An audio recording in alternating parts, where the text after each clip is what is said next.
দেশবাসীকে আহ্বান জানাবো, চিকিৎসক সমাজকে আহ্বান জানাবো, সবাইকে আহ্বান জানাবো একবার জামাতটাকে স্টাডি করে জামাত কিভাবে মানব সেবায় ব্রত আছে, কিভাবে লেগে আছে, এমনভাবে হবে এটা একটা মোরালিটি এবং আধুনিকতার দুইটার সমন্বিত একটা শিক্ষা ব্যবস্থা হবে এবং সেখানেও পড়ালেখা একটা লেভেল পর্যন্ত সম্পূর্ণ ফ্রি করে দেওয়া হবে। হায়ার এডুকেশন যদি কেউ করতে চায় তাতেও তাকে অন্যভাবে সহযোগিতা করা হবে। শিক্ষা ফ্রি হবে, চিকিৎসা ফ্রি হবে, মানুষের খাদ্য এবং তার বস্ত্রের যে ব্যবস্থা সরকার সেটা নিশ্চিত করার জন্য যে ধরনের পদক্ষেপ নেওয়া দরকার সেগুলোকে আমরা অগ্রাধিকার ভিত্তিতে দেখব। মানুষের বাক স্বাধীনতাকে আমরা ওপেন করে দিব, মানুষ যা খুশি সরকারকে সমালোচনা করতে পারবে। এরকম মিটিং করিয়া এমপি সাহেব এসে 17 আসনে বসে থাকবে, বলেন যতটা গালি দিতে পারেন দেন, যতটা আপনার কথা আছে দেন, এগুলো শুনবে, শুনে যেগুলো যেগুলো এখানে জেনুইন সেই কথাগুলোকে কাজে লাগাইয়া সমাজের মানুষের অধিকারকে নিশ্চিত করবে। এই 4-5টা জিনিস হইলে আর কিছু লাগে, দেশ দেখবেন চমৎকার হয়ে যাবে। এটার জন্য একদল আল্লাহওয়ালা নেতৃত্ব, তাকওয়াবান নেতৃত্ব, দুর্নীতিমুক্ত নেতৃত্ব, এটার জন্য একটা দুর্নীতিমুক্ত একটা রিজনেবল, যাদের উপরে আস্থা রাখা যায় এমন লিডার, এমন নেতৃত্ব, এমন দল বাংলাদেশের ক্ষমতায় লাগবে, ঠিক কিনা? পুরাতন দল যেগুলো পরীক্ষা হয়ে গেছে, প্রথমত সাস্টেনই করতে পারে না, এরপরে হলো ধাক্কা দিয়ে অন্যরা ফেলে দেয়। এবার যারা স্বপ্ন দেখতেছে এরা বুঝতেছে না যে এরা ক্ষমতায় এসে দেশ চালাইতে পারবে না। এখন দেশ যে ভঙ্গুর অবস্থায় আছে এটার জন্য জামাতের মতো যার শক্তিশালী নেটওয়ার্ক আছে, জনশক্তি আছে, জনগণ আছে এবং যারা দেশের জন্য, ইসলামের জন্য জীবন বাজি রেখে লড়াই করতে পারবে, যে কোনো ষড়যন্ত্রকে প্রতিরোধ করতে পারবে, এরকম একটা দল ছাড়া ভঙ্গুর কোনো দল অতীতেও নিজের মেয়াদ পূরণ করতে পারে না। একবার শুধু 4 দলীয় জোট সরকার এই মেয়াদ কোনো রকম পূরণ করেছিল, আর এককভাবে যতবার গিয়েছিল মেয়াদ পূর্ণ করাই কঠিন হয়ে যায়।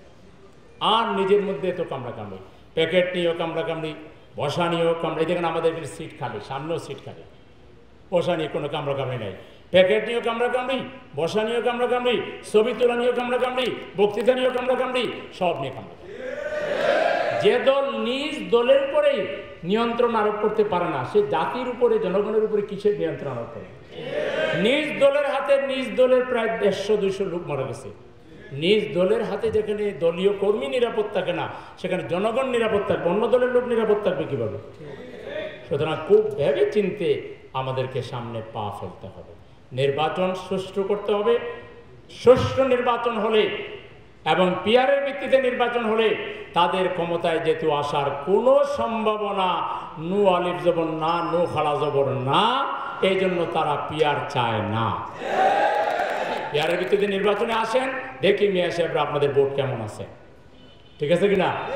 তো আমি আজকে আবারও দেশবাসীকে আহ্বান জানাবো, চিকিৎসক সমাজকে আহ্বান জানাবো, সবাইকে আহ্বান জানাবো একবার জামাতটাকে স্টাডি করে, জামাতের 24 ঘন্টা, জামাতের 24 দিন, জামাতের 40 দিন, 1 বছর, 2 বছর স্টাডি করে দেখেন জামাত কিভাবে মানব সেবায় ব্রত আছে, কিভাবে লেগে আছে।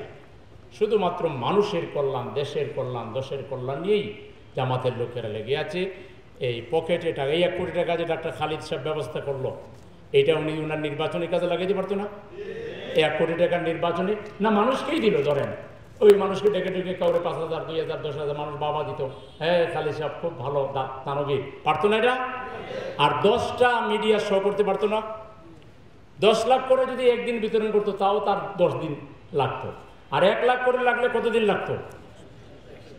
100 দিন, আর 100 দিনে 100 বার মিডিয়া আসতে পারতো, তাই না?